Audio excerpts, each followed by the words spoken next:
everybody. This is going to be a really quick intro today. This is one of the most profound mental fitness episodes I think we've ever done. Our guest today is Dr. Alicia Naser. She works with NHL athletes all the way down on mental fitness, on psychology, and she just drops truth bombs and just tactical advice, like things we can all apply to not just hockey, but parents, coaches, players, the whole episode. I learned a lot in this episode. And I know if I'm learning a lot, we're all going to learn a lot. So I just wanted to tell you that you're going to really enjoy this one. Also, the only request today is before we dive in, if you can stop or pause and give us that 5-star review wherever you're listening on Apple Podcasts, Spotify, Google, even if you're watching this on YouTube. It really helps us grow, right? Also, yeah, again, if you find value in the show, don't just do it to do it, right? Do it because you mean it. So if you could pause and do that really quick, we really, really appreciate it. And also, any episode you find value in, there's a good chance the other parents, the other coaches are going to find value in that you're around. Share it. Share an episode. Help us grow this community, not just for our benefit, but for the benefit of all the kids, right? That's why we do it. So here we go. It's Dr. Alicia Naser on Our Kids Play Hockey. Hello, hockey friends and families around the world, and welcome to another edition of Our Kids Play Hockey. I'm Lee Elias with Mike Benelli, and we are joined today by someone who helps professional hockey athletes and teams excel through psychology and neuroscience. Dr. Alicia Naser, who has a PhD from the Chicago School of Professional Psychology and Applied Behavior Analysis, is an expert coach and consultant to individual athletes, teams, coaches, scouts, and organizations. She currently works with NHL, junior, and collegiate athletes and coaches, amongst others, to build mindset skills, emotional agility, and other mental skills to help athletes succeed while reducing psychological suffering and increasing life satisfaction, something we all look for. She shares her journey regularly on social media. You can follow her at Alicia.Naser, and is a trailblazer in the way athletes view mental fitness in sport. Needless to say, this is going to be a really impactful episode, diving into a topic we are very passionate about. Everyone wants to listen to this one. This is one you're going to want to share. Alicia, welcome to Our Kids Play Hockey. Thank you so much. Thank you for having me. No, the pleasure's all ours. I mean that. So, Alicia, I really want to dive right into this one today because, as I said in the intro, you are an expert on a topic we're really passionate about. And, you know, a lot of hockey players get a lot of skill work. They get a lot of talk about talent. But I think Mike thinks, and I know you think, the mental side of the game is a massive piece of the puzzle. Yeah. So the first question I want to get into, a little juicy, but what are some of the common mental struggles you see among athletes that you work with, and how do you help them work through them? For sure. So there are two that no matter level, so juniors, amateur, pro, even some of the guys in the NHL that I work with, there's a common theme, and that is self-doubt and anxiety. And those two kind of intertwine with one another. But the interesting thing to me is, and I think to everybody might find this interesting, is that you would think at a pro level, you're like, oh, self-doubt, it's not a thing. But it is still strong and very much relevant and common at the pro level. And it starts, or it is prevalent very early on. I don't know if the younger kiddos are so much aware of it, but they do become aware. There is a part or there is a moment in developmentally where even in the stages of development as a child, we become more aware socially of like the people around us and how they're judging us or what our value is based off of. And so that's where some of that comparison comes in. And then that self-doubt often is a byproduct of comparison. So the two most common struggles I see is self-doubt, which then is like a ripple effect and has all of these other repercussions. And then also an inability to manage what we call anxiety, which essentially is uncomfortable thoughts and emotions. But when you have an inability to manage those things, and this is definitely true when it comes like right before a game, right before they get on the ice, right before they're, some big event. Those two things are the biggest, because what happens is they work as a barrier and kind of inhibit an athlete's and player's ability to execute their skills the way they know how. So you're training, you're on ice execution, your off ice execution, all of these things, and then it comes time to execute and it's right before a game, and then these things set in and it makes it really difficult to do so.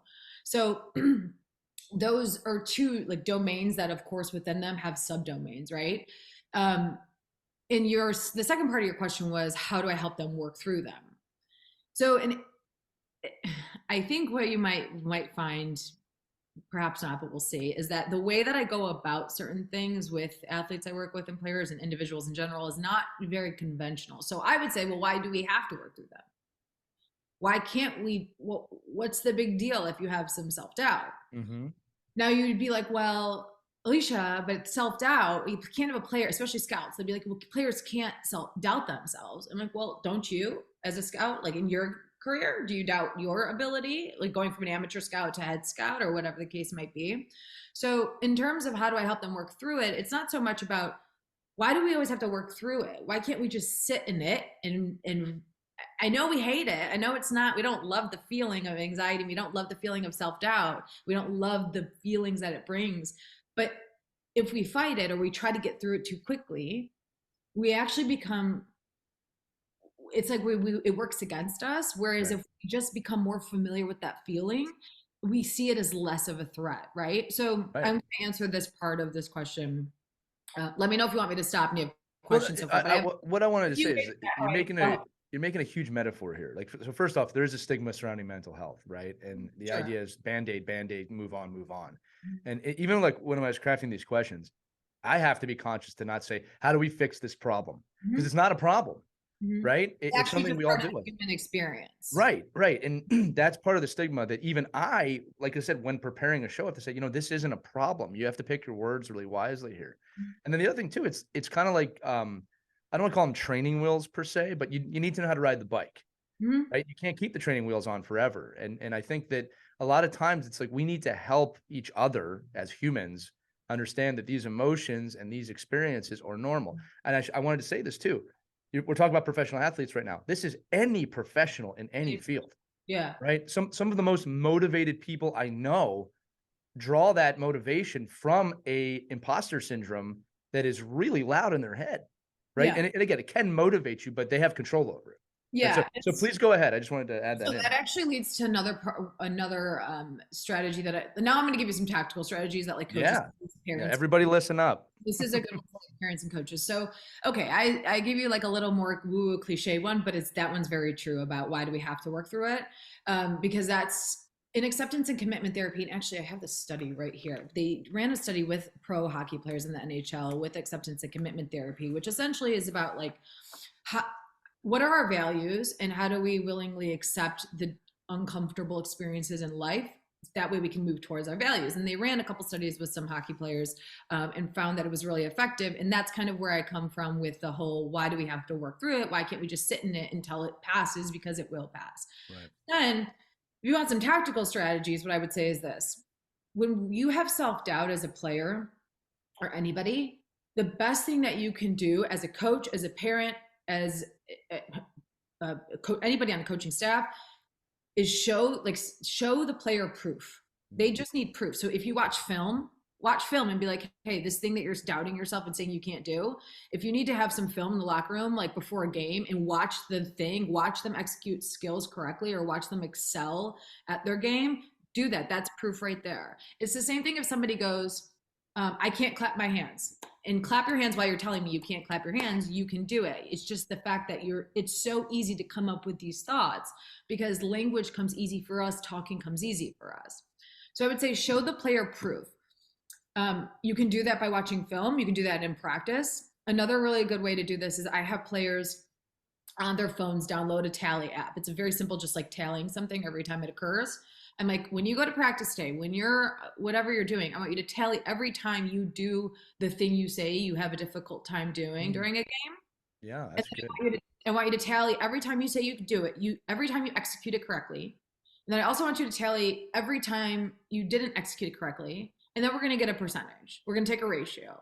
And I'm going to say, so the percentage, the likelihood that you execute it well, because yeah, it's not always going to be perfect. I'm not going to, tell you sweet nothings in your ear because it's not actually always going to be perfect. But if we have a percentage, it makes that worry and that anxiety and that self doubt much more tangible. Because I can say, hey, like you think you can't do it, but here's the actual proof. Right. And the best part about that is in behavioral analysis, it's a self monitoring strategy. So the player's collecting data on their own behavior. So that's a bit more tactical and something that I think is really easy Yeah. for parents No, and coaches to it's implement. great advice. No, actually, I just shared one of your posts about this, about, show them proof Yeah. that humans hate change, right? Mhm. Like understanding these aspects of yourself and your brain and how your mind works is important. And, it's funny, you talk about the negative thoughts. I call those saboteurs, right? Mhm. Um, and how we all have them. They all come from our youth, right? They're developed from our youth experience. So it's also, I think, important, and you tell me, right, to acknowledge that, yeah, I am having that negative thoughts, right? Because to be conscious to them, to me, is a huge first step, Mhm. right? So when I work with players, and I'm going to say this again, you are the expert to everybody listening, right? I try and get them conscious to, I am having negative thoughts, Mhm. right? That's what they are, not just let them hijack their mind to the point they can't perform. And I Mhm. love that you're giving tactical advice of, no, here's proof. Mhm. That's the biggest takeaway there. Yeah, show them proof. And you can usually do that. And as a Yeah. coach, they want it from you, right? No, I've seen you do that. I know you can do that. It also helps coaches and parents too, because then as a coach, you're actually a little more reassured. You're like, oh wait, so they can do it this way. Right. The Right. probability of the ratio and the likelihood that they actually execute the skill well, and then you can actually use that in your coaching. We can talk about this later, but you can use that in coaching strategy to be like, okay, well, where's player A? Where could they improve, and how Mm, likely or how frequently they execute a certain skill as a right. player B? And then you can even set up your game plan and your strategies and your lineups a certain way and how you run shifts based on those numbers. Like Right. data is so important. And I mean, a lot of scouts have, of course, all scouts have data on, they have stats on ice stats, but like this is also too about like off ice stats and Right. functional stats. So it can really Well, help. who Yeah. they are as a person plays into them being drafted or selected probably as much as their talent. Barring a generational talent who usually is not an a-hole to begin with, right? This stuff really matters. So Alicia, I want to ask this question too. I'm a sucker for really great wording on things. One of the things I said in the open was emotional agility. Mhm. Right. Everyone knows what agility is, so we can start to guess what emotional agility is, but I want to hear it from you. What is emotional agility and how can we all work better to achieve that? Yeah, it's essentially being faced with psychological injury and not breaking. So it's like being able to bend and not break. So Mm, why do athletes train agility work? They train like laterally and their movements are different because it's to prevent injury. It's to prepare for the unexpected. It's to move your body in certain ways that are abnormal if you're not a player, but that on ice you may very well have to, and you likely will have, especially goalies, right? So right. there's no holes, and so you can block shots. So essentially, it's about moving your mind and getting your mind used to uncomfortable positions.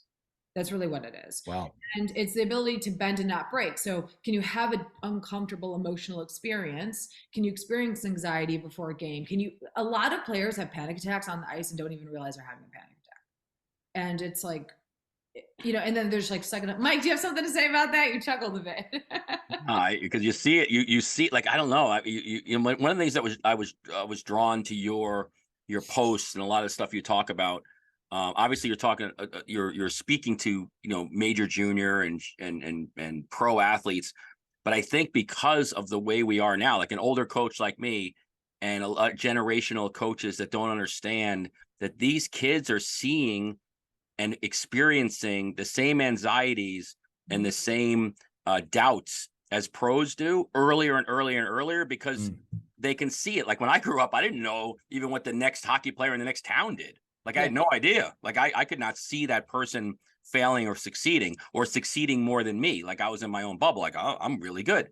And I Mhm. didn't see that the next kid down the street was actually better than me because he didn't have an Instagram Oh, post. you know what? That's a very good point. I've thought about that in other ways, but I see what you're saying. So even just players are exposed to so much in terms of comparing themselves to other players because everything is yeah. out there on social media. Well, because I mean, and I think an 8-year-old and a 9-year-old is actually comparing himself to Connor McDavid, or because they see Connor McDavid doing things, and mom and dad are like, "Oh, can't you do that?" And then as coaches, we say, "Hey, we want you to do this." I'm like, "Well, you're not even ready skill wise to do it, but emotionally, you can't be in a place to fail this much." Like because we don't.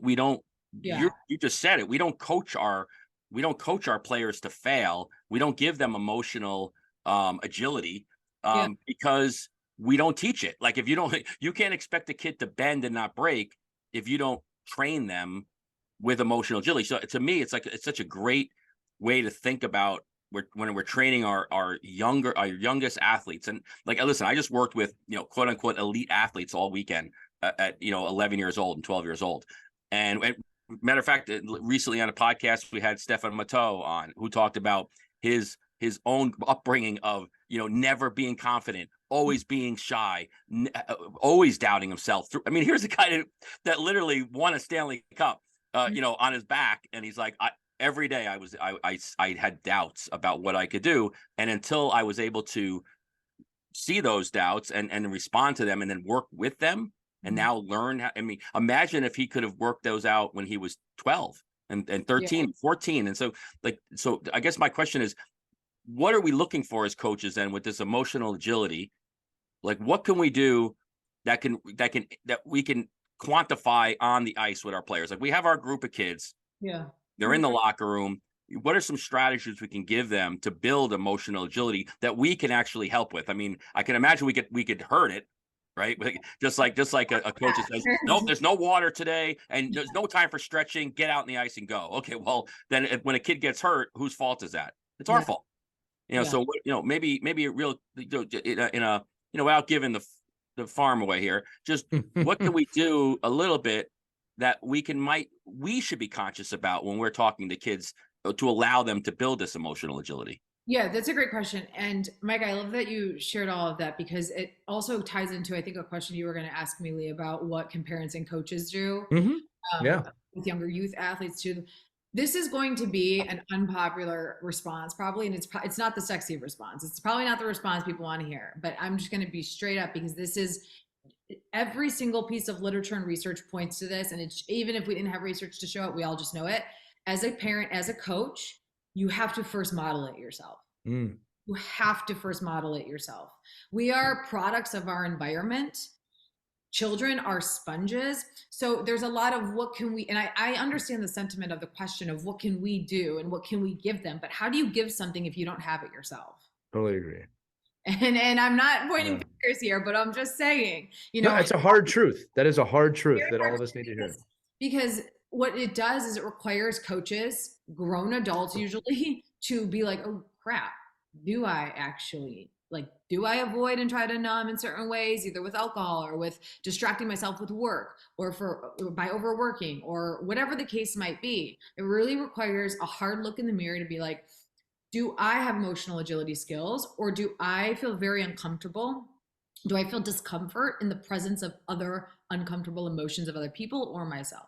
So the number one answer would be like, and the thing is, before I say this, the outcome, like the results of that don't seem so obvious, but the return on investment is undeniable. So it's not as obvious to be like, well, working on myself helps me be a better coach and helps the players process stuff that happens on the ice, or the heaviness of being a pro athlete or an elite youth player better. That's not so obvious, but it's there, so you got to look for it. And I think it becomes more obvious over time for sure, but it's often not what we go to as a first tier strategy, because everyone wants these quick fixes. And I'm like, no, dude, you got to freaking work on it yourself. Like even with scouts, when scouts come to me and like tomorrow I have a bunch of meetings in between, the combine and the draft, a bunch of meetings this week with scouts of just going over things and questions they have and needing support, which is also very interesting. We can talk about that another time. But, it's like they're looking for something in a player. But my first question to you is, do you have that thing yourself? Because how can you notice it or be aware of it in a player if you don't have it yourself? So, roundabout way of saying, first you got to learn the skill of emotional agility. Yeah. Go ahead, Lee. No, you're making me think of Ted Lasso. I mean, that's what the show is about, right? Yeah. Like for those of you who haven't seen it, I'm not going to spoil anything. Like, again, it's a TV show. It's not real, but it really dove into some really real issues. Like the head coach, who's this wonderful person and wants to give all these other players this wonderful experience, is extremely flawed. He has extreme anxiety and he has panic attacks. And I was amazed that the show dove into that, because that's the reality. He had to work on himself. It was one of the major functions of the show, was that change has to happen if you want to see change. The other thing too, when it comes to younger athletes, and I want to reiterate what you just said, you cannot give somebody something you don't have. And you can't, Right. yes, very much so. Right.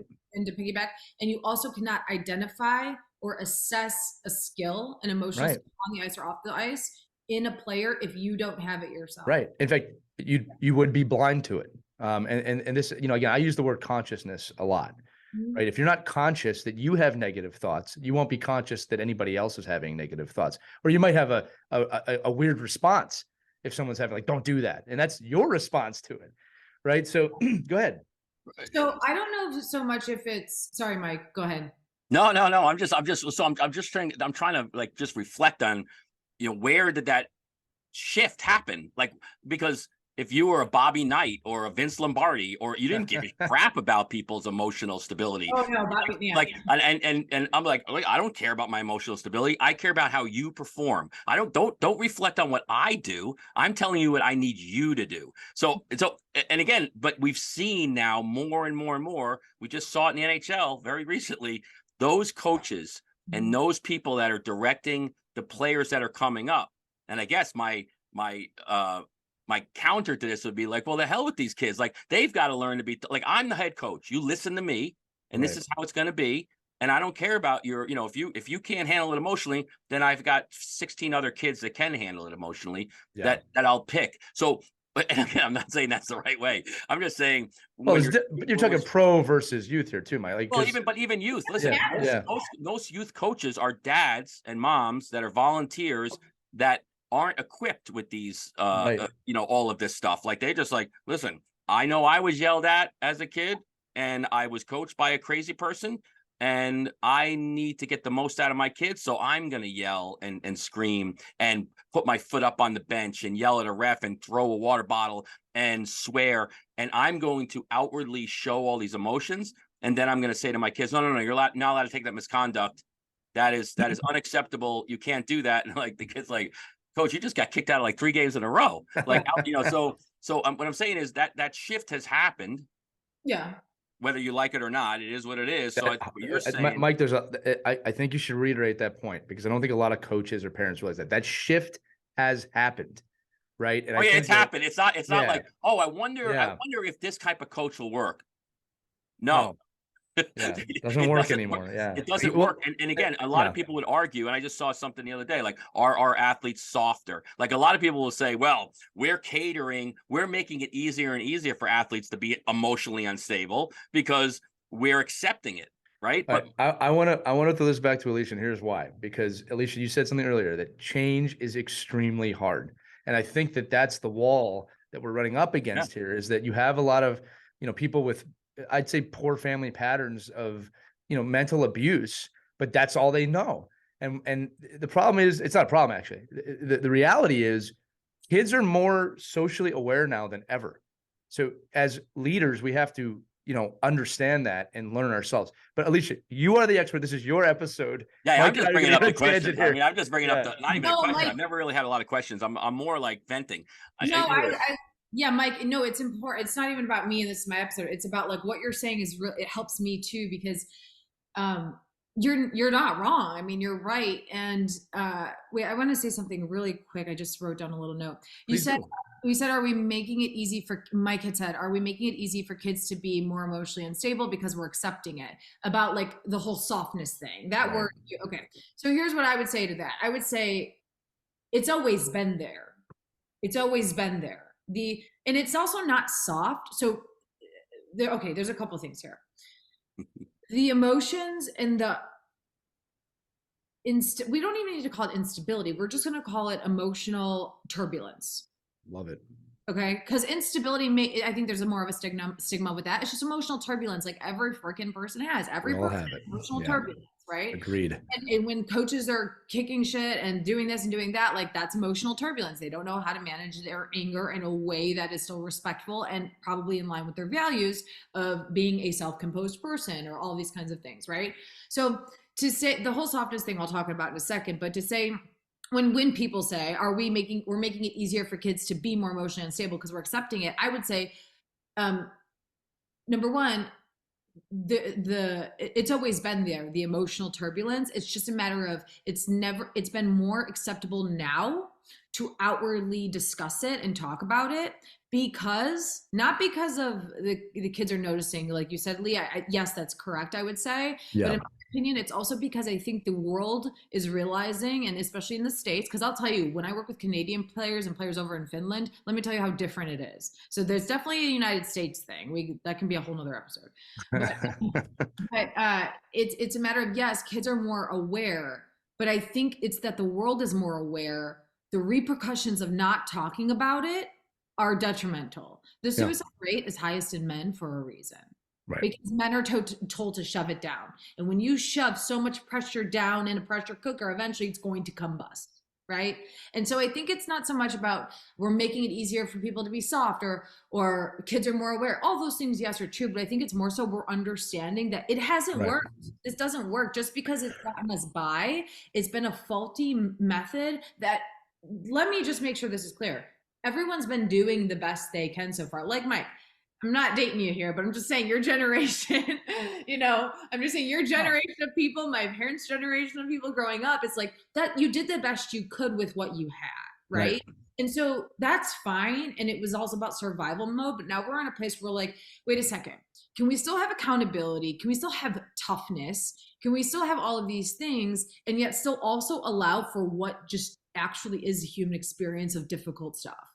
And yeah, we can do all those things. Because then, really quick, last thing I want to say is about the softness thing. Please, yeah. We hear that word a lot. We hear that word a lot. I'm sure. Yeah, it's mischaracterized, I think. And you want to know the irony of it is, this is probably the biggest thing, is that the people who say it's softness, I would argue, are the ones who need this work the most. Right. Because they aren't comfortable with the discomfort and with expressing it and talking about it. Because there is great strength in talking about how difficult it is to just be human, let alone a player, let alone a male athlete, let's say, let alone a male pro athlete with all of the weight. And the best example I think of is this. And some people might not agree with this. So just everybody relax. It's just an example. You don't have to agree with it. But if you have a woman come home, you have a couple and they're married, and a woman comes home and she says she got laid off. She does not experience as much shame as a man who comes home and says he got laid off. That's just the reality, because a man is taught in society to be the breadwinner, to take care of the family, to provide. Men carry a heavy weight, right? And so I think that the softness piece is about, we can't show any of how hard that is. Now you take that and you take it to these young kids, these young athletes, right, who are playing, and then now they have a pressure of being human, but the pressure of performing at crazy levels. The game is getting faster, skating is getting faster. It's outrageous. So I want to just make it very clear that I am not for babying and coddling. I was a gymnast. I had Russian and Bulgarian coaches who kicked my ass. Am I allowed to swear on this podcast? Like, it was tough. Okay. And I also don't think you get anywhere by being coddled and by having your hand held all of the time. I agree wholeheartedly. I think you get somewhere and you can actually become a better athlete and optimize your coaching strategy and optimize your playing if you are held accountable and also given the ability, given the opportunity to sit with the discomfort of whatever comes up for you, because that's great strength, and is the vulnerability piece. That is like insane strength. Go ahead, Mike. No, I'm just saying it's so funny. We're gonna have Caitlin do a mash of the 2 episodes we've just had, because if you talk to Stefan Matteau, who we just had on, literally about the way he treated his son and the way he treated his daughter, who both played professional hockey. They both ended up at the highest levels of their sport, and they were completely coached in 2 different ways and accepted by him in 2 different ways. Like, he accepted I'm like, if his daughter didn't make a team, I was like, it's okay, and we'll try again, and don't worry, there's other teams. If your son doesn't make a team, it's like, what, you failed at this, you got to work harder. Why did So I think it is an interesting dynamic that we can talk about to our particular audience, because I think what happens is we have girls and boys players' parents, and we look at, and do we need to look at those separately, or bottom line is they're the same? They're both human beings, and maybe we have to give a little bit more I don't know, like shelter to the boys' side a little bit, where the pressure isn't always on well, even though you tried your best, it wasn't good enough, as opposed to, hey, you tried your best, we're going to get them next time. I want to say a couple things real quick. Okay. One is that we talk on this show a lot about you make a better person, you're going to make a better athlete. All right. If you focus on making someone a separate whole person and work on them, they will naturally become a better athlete. I'm not talking skill right now. The other one too is that, we talk about it all the time. Everyone understands physical endurance. Everybody understands physical fitness. You go to the gym, what happens when you work out, what happens when you don't. For some reason, we have a stigma with our mental fitness, our mental endurance. It's the same thing. You have to consistently work it out, find the plan that works for you, or change it if needed, and you have to continually do it. You cannot achieve mental fitness. Just like you can't achieve physical fitness. You have to continually work at it. Now, I'm going to make a very sobering stat here. I'm going to share one. It's extreme. I think one of the best teams on the planet is the U.S. Armed Forces. I think they are one of the best teams. All right. One of the things we completely ignore as a society, which is really devastating to me, if you look at the stats of casualties of war or combat and compare it to the stats lost to suicide, they are not even close. And I mean, they are astronomically not close. We lose more soldiers to suicide a year than to war or combat by a large number. Now, these are not soft people, but they're losing their life. Right. So the point that I'm making here is that we need, as a society, I'm going a little bit beyond hockey here, to really come to terms with what is mental fitness, what is emotional endurance. I agree with you, Alicia, that coddling is a different side of this. Overprotecting is a completely different side of this. But challenging a young man or woman in both of their places of society or anywhere in between to be mentally fit is not soft. It is an asset. And when you look at the athletes that succeed the most, they all still have doubts, but I bet you today they have emotional endurance. Again, we're recording this in the middle of the 2023 Stanley Cup final. I'm seeing a lot of smiles on the ice now. Right. I mean, maybe not for Florida right now being down 3-1, but my point is that, they're enjoying it. So Alicia, I'm going to throw it back to you. I just wanted to make those points because we ignore a lot of the stuff when it comes to this in society. And I think we need to change that. Yeah, really quick, I'll say to that too. I think what's important for coaches to know, and parents should know this because it's from what I hear. I don't dabble in the youth as much, but I've been told I need to. And a really important piece of this is developmentally, there are different stages that children can process certain things. Right. And I think that is really over. And I would even love to I'm sure I will end up putting something together for youth coaches and the younger kiddos, because it's like developmentally what you can handle and what you can process, because there's certain parts of your brain that have not fully developed yet until you hit a certain age and until you're up there in age. So I think that's an important consideration too. And also being able to, your amygdala in your brain, which is responsible for emotion, that part of your brain is not as developed when you're 10 as it is when you're 18, 19. Totally. And so understanding what's going on, if you're on the ice, what you're feeling, if you're sad, if you're scared, if you're worried, if your coach just yelled at you, if you're looking to your parents for reassurance and they're pissed at you, like there's so much there that's just also important to consider, that you cannot give a 21-year-old player and 17-year-old player the same thing you're giving a 10-year-old player. Right.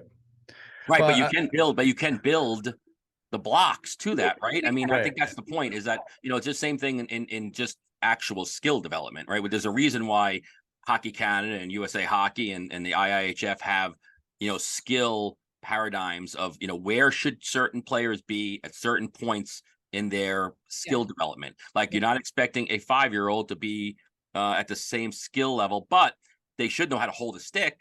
Like, so all of the building blocks for that. And I think what we need to do a better job as a coaching society, and the parents along with it, because we are a team, right? I mean, it was funny. We were just talking to some family advisors of junior and college players over the weekend.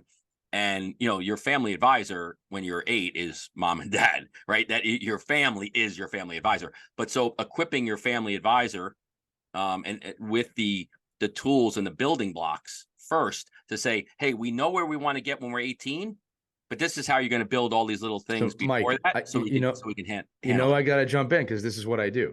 And Alicia, I'm gonna prove to you that you can do this, and I think you should, because I work with all age groups, obviously, but I do a lot of work with mite and squirt age kids, and not only do they understand the concept of what we're talking about, they are better at it than adults because they're not adults, right? But it's how I approach it. I don't go and give a 20-minute lecture to an 8-year-old on mental fitness, right? But I do ask an 8-year-old, what does trust mean? What does accountability mean? Do you have thoughts in your head that are negative? And they love sharing. And then we run them through team building exercises. Excuse me. This can be taught now. And Mike, you and I always talk about this.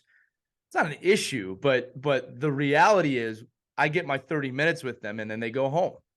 All right. So if they're not getting this reinforced at home or in the locker room, it has the impact it has in the time that it has. Now, I will also say this, and audience, please forgive me. This is going to sound cocky, but I really don't mean it to be. The teams I work with win a lot.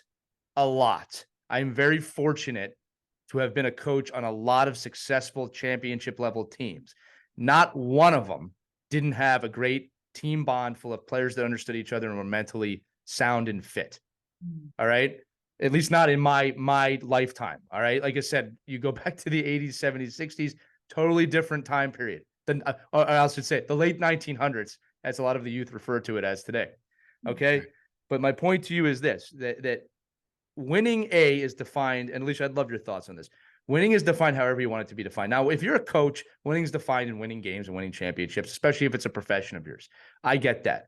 But if you can define multiple wins in a season, and I'm talking about, let's just go to the youth level. You know, everyone's a great student. Everyone's a great teammate. Everyone shakes the ref's hands. Everyone is generally concerned or has the aptitude to see that my teammate's in trouble mentally or physically, and I want to be there for them, which is tough sometimes if you have a teenager. All right. Those are all wins to me as a coach. Now, in my professional coaching experience, this works as well, right? The difference is, Alicia, and this is where I want to throw it back to you. When I work with professional athletes or college athletes, they've got 18 to 25 years of life built up that we have to uncover. And that can be very hard at times. They might push back, right? So again, I'm talking a lot now. I just want to reinforce the point of the work that Alicia does is so freaking important. You must start with you. And actually, Alicia, when I get interviewed a lot, I will ask the coach questions or the person interviewing me questions about, well, do you subscribe to this methodology? Yeah. If they say no, I probably won't work with them. You know? Right. Sure. I think, you know, there is a lot of emphasis too in like the mental health realm and everything on Instagram and stuff of people talking about their past and their childhood. And as somebody who, you know, I myself did not have a childhood that was ideal by any means. And I think that's why I understand this work pretty well. Right. I think it's not always necessary because it's hard. Like, listen, coaches have a hard job. Coaches are doing a lot. Also, you have to manage what I hear most from coaches, like they have to manage 29, 30 different personalities. Then they have to make sure that the league is happy, that the organization is happy. Then they have to make sure the fans are happy and that the parents are happy. And then they have to go home and be a parent or a spouse. And it's like hard, right? It's a lot. It's heavy. And I actually don't think we talk about that part enough too. Sure. It's a great point. A coach said to me the other day, he's like, you know, I have to do all this. I have all this pressure. And then, you know, when I come home and I'm grumpy a little bit, it's whether or not like, does my daughter get a grumpy dad or do the players get a grumpy coach? And usually it's my daughter gets a grumpy dad because I have to be on, you know, and that's something that we need to start talking about more as well. So I think to ask coaches too, to sit there and dive into, you know, so much of unpacking a player's history is not exactly reality, but what we can do is we can start talking about relational awareness. Right. What relational awareness is simply how do you relate to yourself?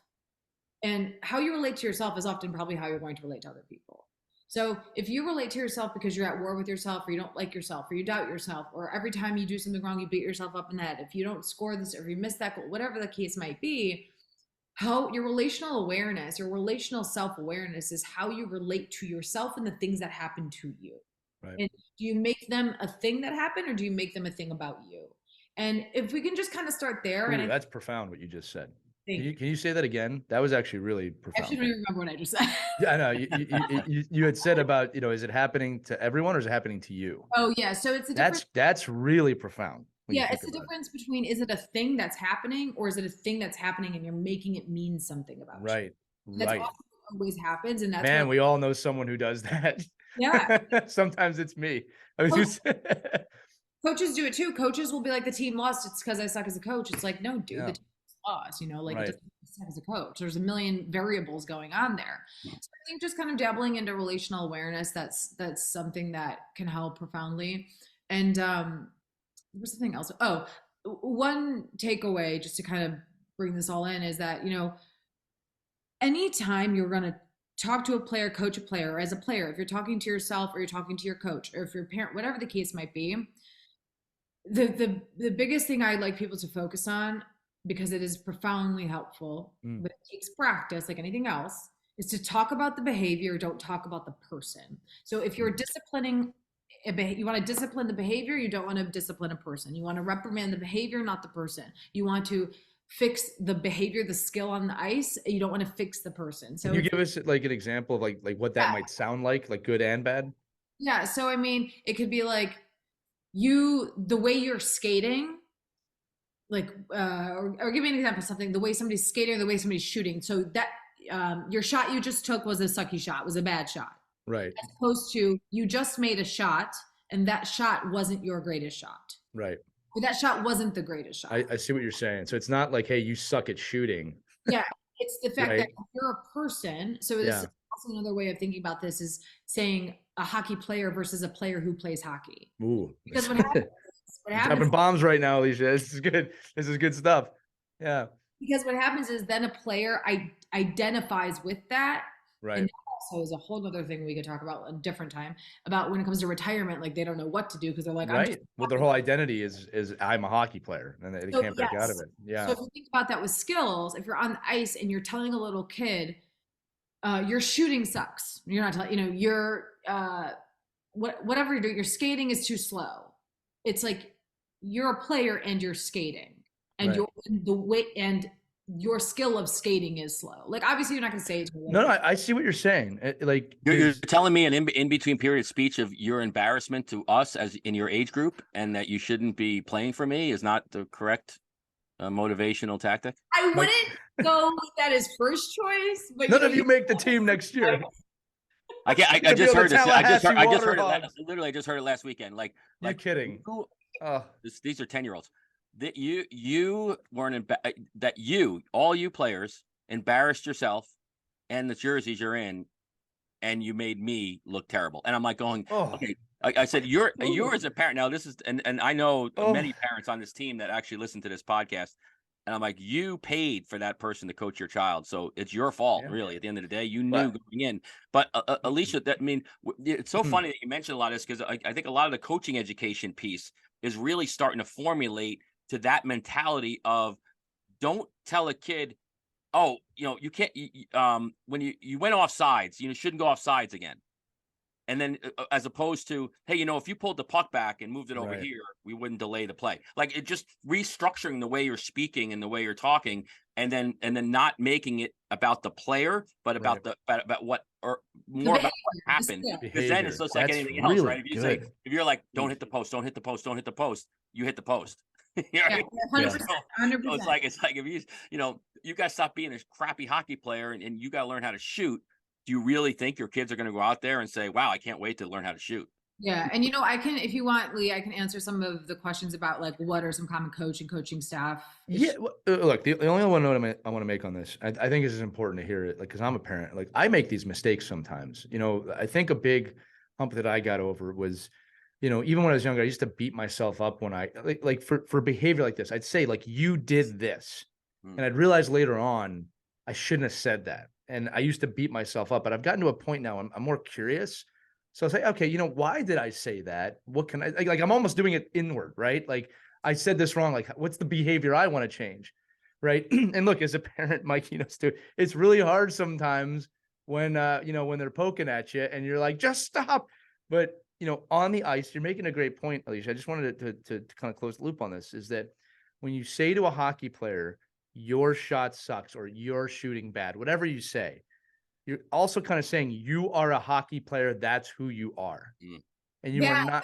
that, but Right. what you're saying is they are bad. So what it Right. is, it kind of enhances and it exacerbates shame versus guilt. So Right. shame is who I am is bad. Guilt is what I did was bad. Right. So here's the thing: Yeah. people, players do wrong things all of the The time, whole game is based on it. The but whole they're game is based off of capitalizing on well, mistakes. being a human is about doing the wrong things Right. all the time. So you Right. know, Learning. Right. but so the difference between I am wrong versus what I did was wrong Right. is totally different. So I'm wrong as a player versus the skill that I just executed was wrong are Right. two totally different things. And I will tell you the most successful players, like I'm obsessed with tennis, Roger Federer. He's messed up. He hasn't won all the time. It's like, he's a player who doesn't identify with his faults and his mistakes. So Right. he doesn't tie his self-worth and his self-concept to that. He's independent of it. And actually, I think the greatest example of this with him is everyone says that he seems like such a well-rounded individual because he's very involved with his family. He's very involved with his kids and his wife and fashion. Like he has other hobbies outside of tennis. Right. And so it's like so then if he makes a mistake in tennis on the court, he doesn't identify with that mistake. Therefore, he doesn't think I am a mistake. And Right. that What? a lot of coaching, verbal behavior from coaching is the biggest behaviors that I see, or the most frequent behaviors I see that could use some redirection. It's too much talking with coaches, too much talking. The verbal behavior that is coming out of their mouth is verbal behavior that's aversive. So what that means is we know from science and research that humans respond better to reinforcement than they do punishment or aversiveness. Right. So if you have all these Oh, wait. Say that again too. Say that again too. Like that's a powerful statement you just said. humans respond better and they will play better if they contact reinforcement more than they do punishment. And that's proven what you're saying right now. It's proven. So actually, I mean, that's amazing when you think about it. You know what I mean? Like how much that happens opposite. Sorry, Alicia, you get me excited. it's okay. But I think a big piece of that Yeah. is coaches don't realize that their verbal behavior can be aversive and punishing. Right. I'll even just give you like a tactical example of this. There was a study done a couple of years ago out in Arizona, and this was with some NHL players, that they actually found that players, they shaped up the behavior of shooting a certain way, but they had players shoot and their shot hit the pole of the goalpost first before actually just making it into the net. Excuse my lack of terminology. But what they found was it was actually more reinforcing for those shots to hit the pole first and then go into the net, because what happens is a player contacts reinforcement sooner because it makes contact with the pole, therefore you know it's going to go into the net, kind of a thing, if it hits it a certain way. Right. Well, the same thing is true for verbal behavior. So most coaches will point out, and most humans do this all the time, we point out what's aversive or what's wrong first. But if you actually don't talk about what's wrong and you just talk about, if you go, hey, yeah, Zach, that was great, or yeah, shoot that way, that was awesome, what you just did there, do that again, and instead you don't as frequently talk about the quote unquote inaccurate skills they're executing, your player, no doubt, I could say this for certain, I'll put my 12-year doctorate on it, will likely increase their skills and their stats and play better. So reinforcement over punishment. Reinforcement. Yeah, I apologize. I wasn't trying to interrupt you. Simon Sinek gave that great example of, don't tell your kid not to eat at the living room. Tell your kid, hey, eat at the kitchen table. There you go. Right. Like, and I am super guilty of that as a dad. I do that. I'm constantly trying to work on it, but it's like you said, you're reinforcing the right behavior over like the wrong behavior. And and again, it's proven. This is proven. It's just, you got to be conscious to how you're speaking. And again, I just love this little section we're talking about here. I think it's really profound. And I think it's something that a lot of coaches and parents, we all need to work on it. Like none of us are perfect, especially when you haven't slept in 6 days and, you got a lot going on in work. And like you gave all the coaching examples, like, I've been in that position, Alicia, where it's like, I'm going to be a good dad or a good coach today. And I can't do both. And it's tough. Yeah. It's tough. You know what I mean? So, all right, I know we want to keep this going. So before we get to the advice, this is a question I know the audience is going to love, because at the end of the day, we still want our kids to succeed. All of us, right? Skill is a major qualifier for hockey players. There's no doubt about it. You're not going to get to the next level if you don't have adequate skills, right? But it is just one piece of the puzzle. I know, as you've said on the show, you do work with scouts to help them understand behavior on and off the ice. So what I want you to tell our audience is, can you dive into what aspects you're helping them look for, and, action items? What can players do? What can parents do listening to help players improve their mental abilities? For sure. So scouts will tell me often, we're really, first of all, they'll say, well, for drafting a kid at 16, 17, or whatever the age might be, what do we need to look for to know he's got his head on straight, quote unquote? And then what do we also need to look for? How do we know that, or how can we predict that 4 or 5 years out, he'll still be that way? Right. Well, Easy, right? well, Easy. actually, Yeah. for me, Yeah. that's what I've studied, is being able to predict and control behavior. But Right. so Right. I love it. But no, but still at the same time, even on my end, you never know what variables somebody's going to come up against, but you can look for certain patterns of behavior. So you can look for data that will likely predict how a player will perform emotionally, mentally, however you want to phrase it, later on in life, despite coming up against difficult setbacks or difficult situations, or even positive ones. You don't want their head to get too big. That's Right. another thing. They even killed no So, matter what, right? yeah. So the biggest thing is, when scouts will say, we're looking for, we'll say things like, and this is nothing nobody's ever heard before, or this is something everybody's heard before. You know, Grit, toughness, resilience, mental resilience, integrity, all of these things. Well, then when I ask for examples of, well, what does that look like to you? Like, what is that? Essentially, it all comes down to certain patterns of behavior. Integrity is doing what you say you're going to do. So if you say you're going to show up to the locker room at a certain time, if you say you're going to be at practice a certain time, I want you to collect data, tally the frequency of every time that player shows up when they say they're going to show up at a certain time. Are they early? Are they late? Whatever the case might be. So it really comes down to breaking these skills, or these things, traits and qualities that a scout says they're looking for, into behavior, because that's what everything is, right? So the biggest things, though, is what I kind of advise them is to ask some different questions and to look for something a little bit different that will actually encompass all of those things that they say they're looking for. 2 of those things are psychological flexibility and their self-concept, or 3 of those things, and relational Wow.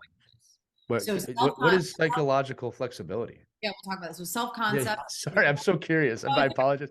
So just to recap, there's 3 things: self-concept, Yeah. psychological flexibility, and relational awareness. So if I can assess and we identify a player's relational awareness, that encompasses what we talked about before. How does a player relate to themselves when they are doing well and when they're not doing as well as they'd like to be? And that will inform how they relate to other people. So how good of a leader are they going to be then with their other teammates? How are they going to interact with coach? How are they going to interact with opponents? How are they going to interact with other, like with scouts and their agent? All of that is a lot to handle. So relational awareness will help to inform that. And that's something I'll start talking about more on my Instagram, because it's a little bit much to get into right now. Psychological flexibility.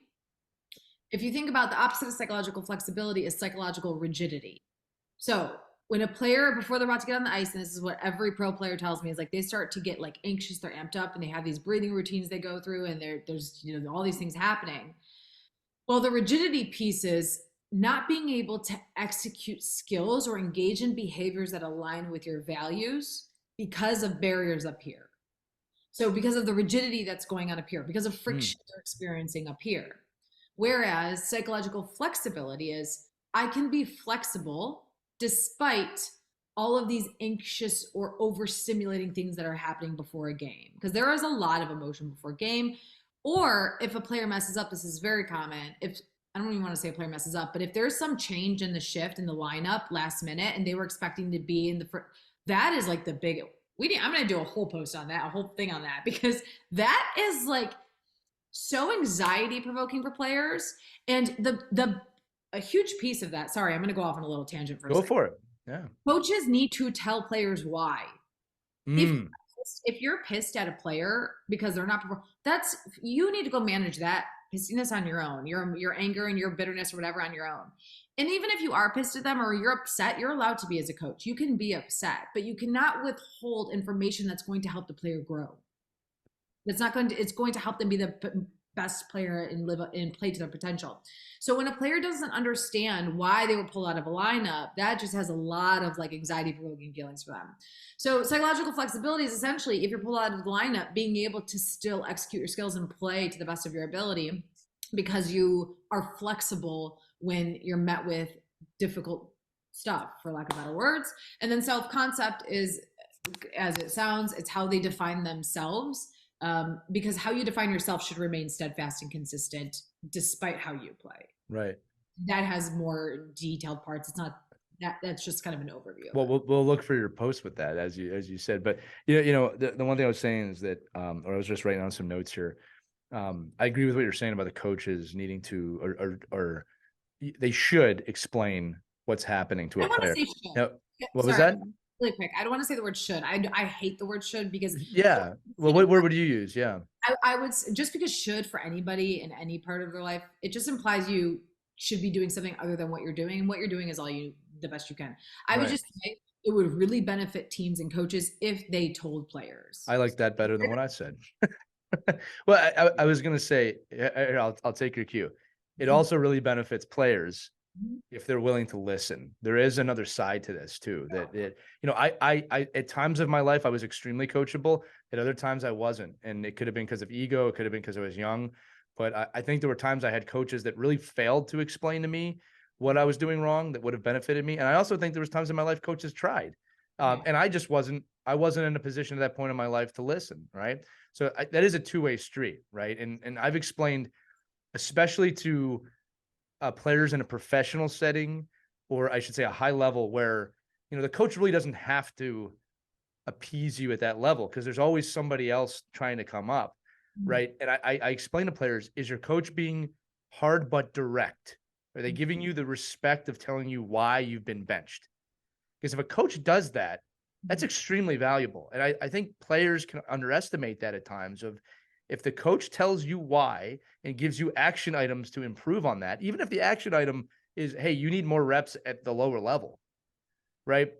You can't just give the middle finger and say you don't know what you're talking about in that situation. Go ahead. And I think that's beneficial too, as Alicia's saying, that as long as you're building that into who you are as a coach, like you can't, like if you're just saying like one day you're just going to tell a player, why they're not playing, and it comes out of the blue and you've never had a communication with that player before, they're going to take it much differently than if you're always communicating with your players and say, hey, this is what's going great. This is where you're struggling. This is where we got to improve. This is why I think you fit into the lineup today. This is where I don't. It comes up in our goalie conversations all the time about, do you tell a goalie 3 seconds before the game, oh, by the way, you're starting. By the way. And all of a sudden, all of a sudden the kid's like, oh my, or hey, you know what? I thought you were going to start. You're not starting today. And what that does emotionally to that kid, my grandparents are here. My dad came, I was expecting, I was preparing. Like, it's just like major league pitchers, right? I mean, you can't just say like, a guy like me says, oh, these guys are soft. You can't just get in the game.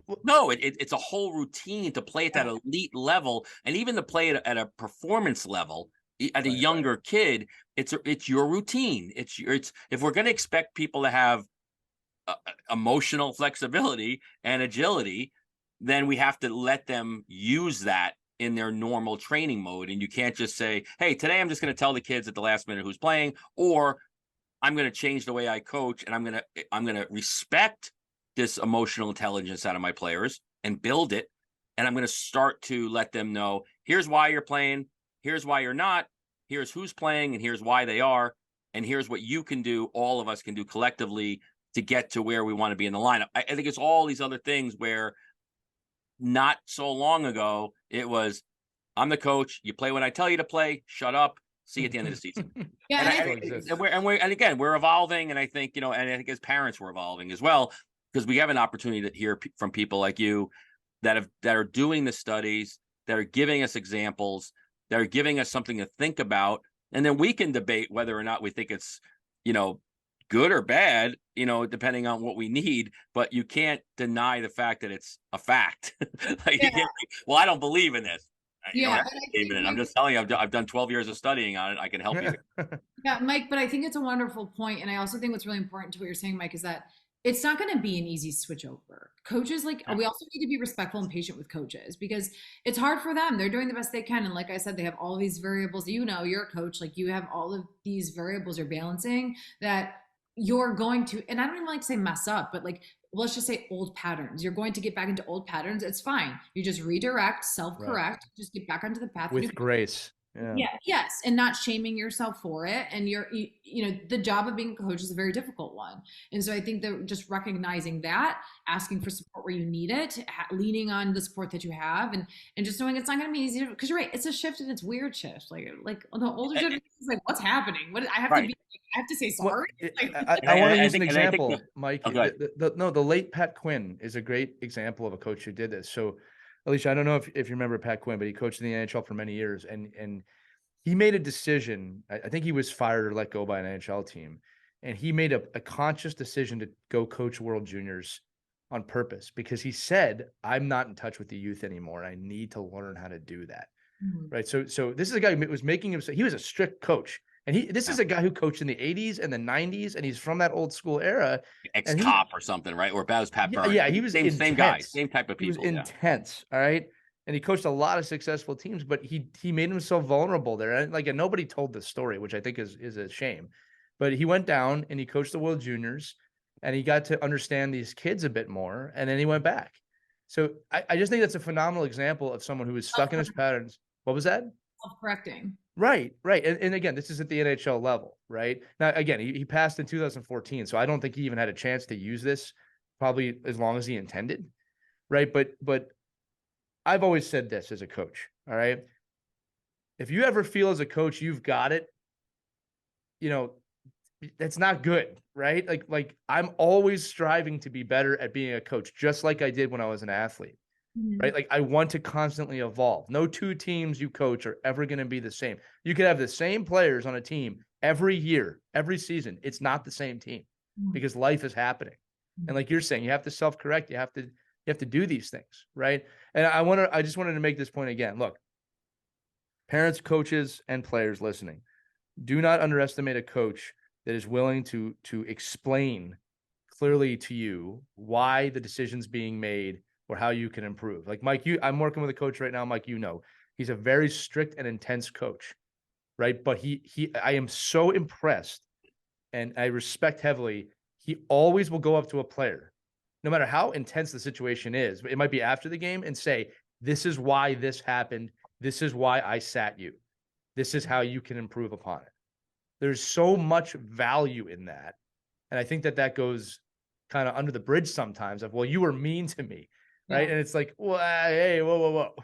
Well, and the other players see that and they respect that because then Totally. they're learning. They're saying, Right. "Wow, this guy really actually cares that I care." Like Right. that, and that's what we want. We want players. It's respect over passionate. likability too, Mike. I want to say that too. Right. No, Right. it's awesome. I mean, like I said, I think it's like, to me, in the youth hockey world, like that I'm in mostly, it's more about what can the parent and the player do to help themselves rather than what can this volunteer dad or mom that only sees them for, an hour and a half every week.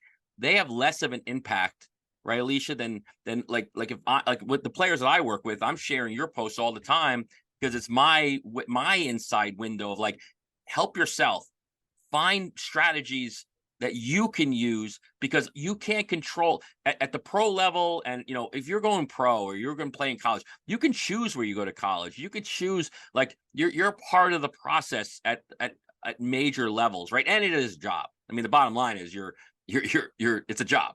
At the youth level, it's like, well, I don't have time to find out what the psychological impact of my coach is. Like, I'm just happy the guy shows up. Like, I mean, and so really the strategies, I think, for me, what I'd love to get out of this last little piece here is, what can we do as parents to advocate for our kids? And what are the strategies we can give our kids that maybe fit into what you do, but understanding that it's the only thing we can control is our children going to the rink and coming from the rink. I really can't control what the coach is doing to my kid because they're not equipped, they're not educated for this. Yeah. And frankly, they're not paid for it, right? They're just like, oh, listen, roll the lines and you deal with your emotional flexibility on your own. So I guess if I'm listening to this today, I want to be like, what's a takeaway I can use that I can sit in the car with my kid and say, hey, this is the strategy we're going to use because this is what's happening to you. Okay, and we're talking youth, right? Yeah, this is youth. This is not kids that are, away on with families. They're not billeting. They're Let's not, just say in a dorm 14, room. 14 down for now. Perfect. Okay, perfect. What you can do is essentially it's like they get in the car, how was practice today? They like kind of start telling, oh, it's fine, whatever, or you're at practice, which most parents are, and they because they're kind of intense, but it's okay. Right. Videotaping. Yeah. They all have that app you were talking about, that clicker app from before you were talking about. Yeah. You're tailing the wrong behavior. Right. So it's like, okay, how was practice day? Or they're like, hey, so I saw coach so-and-so kind of yelled at you today when you're on the ice because of X, Y, or Z, right? And then your kid's like, yeah.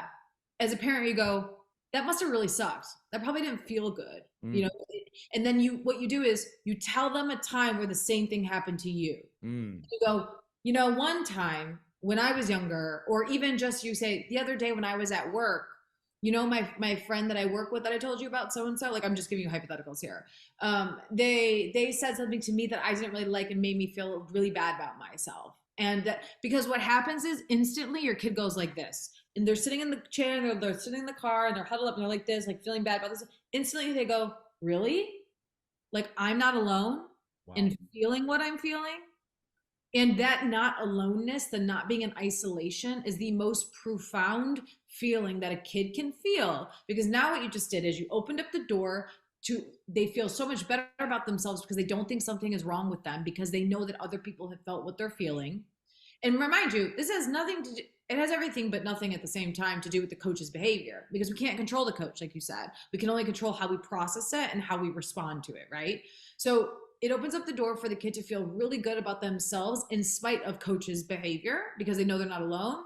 And then number two, it opens up the door for them to come to you now and talk to you when it happens again, because it's going to for sure happen again, And so it's like, and I mean, if these are younger kiddos, we're talking when they get into high school, when they're in middle school, when they're dating, when like you don't want them, if you don't want your kid doing drugs, they're going to come talk to you about so-and-so had drugs at school or something, whatever the case might be, right? It doesn't matter. This is going to translate into every area of life, not just hockey. If you can just relate to your child, there's a time to be, listen, I tell parents, listen, you're a parent, you're not their friend, but you can still be relatable and be a parent.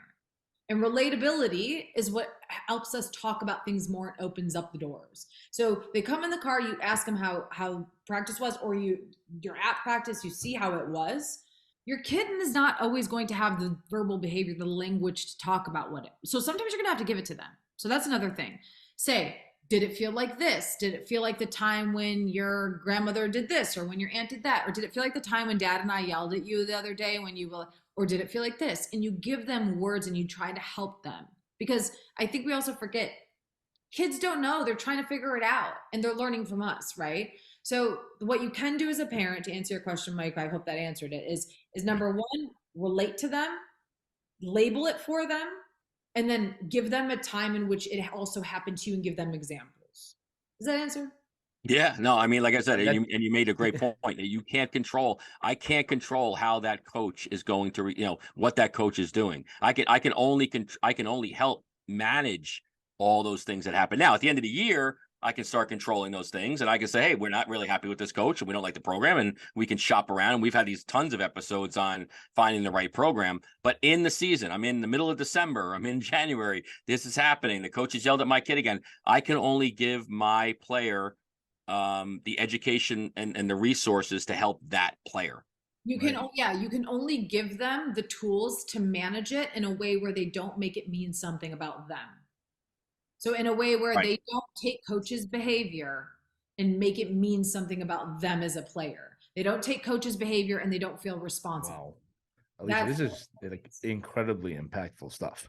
Like I'm sitting here like you got to watch. I'm sitting here like, wow. Yeah, these are one of those. Okay, let's schedule part two, because I think we'll have to have you back on. Yeah, things start coming up that like you go, oh wow, you know what? Yeah. I also wanted to mention, and before we close, because we're kind of running out of time here, that we can reverse this as well from coaches to kids with parents, right? So like, Mike and I have, all of us here have coached kids whose parents are insane. it happens. I think it's important to note too that a coach can be relatable to a kid. I mean, look, there are lines you cannot cross. You're not you are not a kid's parent if you're his coach or her coach, but you can relate to them and say, I know when I played, I had a coach or a parent that really was like this, and it really made me feel this way. And I always like to add this, and Alicia, I want you to have the final word here too. Yeah. If you're the head coach, or it doesn't matter, this is where you can utilize your staff as well. If that's not your style or you're not comfortable, you can delegate that to other coaches on the team as well. I think it's extremely important, especially as you get up to higher levels. I know we're talking about youth, that you identify a coach that can relate to your players if you're not comfortable doing that. And hopefully if you're not comfortable, you figure it out. But I'd love your thoughts on that from a coaching side of the conversation. Yeah, from a coaching side, it's often a need, I say a simple need, but it's not that simple, to get comfortable being uncomfortable. So get comfortable being uncomfortable when the kids are uncomfortable. Get comfortable with their uncomfortable emotions. So do you know how oftentimes, I don't know if this is familiar to either of you, but if somebody comes and tells you something that happened or something that's wrong, immediately we start to give solutions and we try to fix it. We're like, well, why don't you try this? Why don't you do this? Why don't you? And it's like, sometimes people just don't want to hear that They shit. just want you to listen. They like to listen. Yeah. Oftentimes, I have a real problem with that. yeah, well, I always want to give advice. yeah. Well, oftentimes that needing to give advice or fix things is because we can't just sit in other people's uncomfortable emotions. That's a great point. Wow. So it's not always necessary to give advice or try to fix anything. There's nothing to be fixed. It's just about to sit with it. And that can be it's really difficult to ask. I was going to say, Coach is Mike's age, but I just want to say. Hey, Mike is 27 years old. I don't know what you're talking about. Come on now. All right. Hey, so I think just getting comfortable with uncomfortable emotions of others, especially Right. and not always needing to fix it. Just let them. You just gotta let them have it because it's part of being a kid too. That is literally the perfect bookend, because that was the first thing we talked about in this episode too. But Alicia, I'm going to tell you this. I learned a lot today, and I love that, because we were hoping for that. Obviously, we knew that was going to happen. But I always say, as the host, if I'm learning a lot, that means the audience is learning a lot. You know what I mean? So I agree with Mike. We're going to need to do a part 2 in the future, because that was profound. The things you're saying are truths, right? They're not so much just opinions, right? And these are all based in science. And I reiterate, she has a doctorate in this, my friends. Yeah, this is not. It's to say, it's of course I don't know everything, but when it comes to child development, and how we interact with others and the way we're affected by things in developmentally as children and what we can handle, definitely like this is my wheelhouse for sure. So it was a pleasure. Thank you. You guys are fun to talk to, that's for sure. No, thank you so much. Mike, any parting words before I close this out? No, I mean, obviously I'm gonna have to change my bio, my age, but I think it's but no, like I said, I think these are the kind of episodes, like I said, this is our opportunity to kind of dive into a lot of these strategies and opportunities we can have with our kids. And having I would just say follow your your Instagram posts are great. The stuff that you do just off the cuff, I think is even better, because I think it's just true, like a conversation. And I think the people you're working with, obviously, no matter what kind of education you have and what kind of how much reading you've done and studying, you're living it every day. And I think it just gives us an opportunity to say, oh, wow, here's some great experiences that Alicia's having with her current elite athletes, and we can all look at our 10 and 11 years and 12-year-old kids and say, oh, okay, well, that I get me, I'm not that far behind, or I'm actually doing the right thing, or wow, I could change the way I'm looking at this in and again, and it is because of generational gaps in this is just not the way I was coached. Like I don't remember a coach ever having a conversation with me, up until a certain time. When I played in college and other levels, those coaches became more and more attuned, but maybe they were there because they were so good at it, but my Bantam coach could care less about, what I did after I left the rink. And I think, or cared if I was happy or not. Yeah. So I think it's great. No, it's awesome. And like I said, we really appreciate you being on. We know it's a challenge to get you out here. So I think it's, great for our audience and great for and hopefully really great for our kids. Thank you. I care deeply about the development of children, because I myself didn't have the best, and I know how profoundly impactful it is. And so I think anybody who's responsible for the emotional well-being and the well-being in general of a child, like any way I can help them, that's what I'm here to do. And I think I'll just say this is my last takeaway: coaches, parents, whomever is listening, like, you're doing the best you can. I think it's really important to keep that in mind. You won't always be perfect. Nobody ever is. But you're doing the best you can, and that's all anybody can ask for. And if you ever do find yourself slipping up as a parent and as a coach to your child, the best thing you can do is just acknowledge that. And that's, yeah.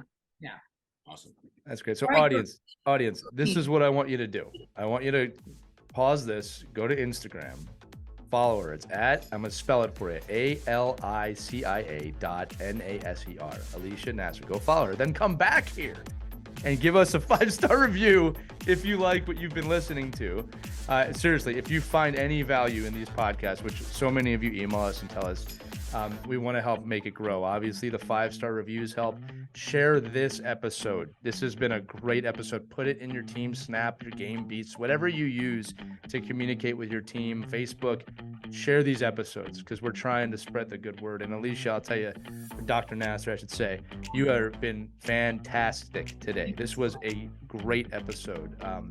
I learned a lot today. We will have you back on. This is something I already know we're going to get emails like, you need to bring her back on. She knows what she's talking about. Yeah, thanks for being here today. Thanks, you guys. All right, that's going to do it for this edition of Our Kids Play Hockey. Remember, all the episodes available on whatever podcast platform you're listening and ourkidsplayhockey.com.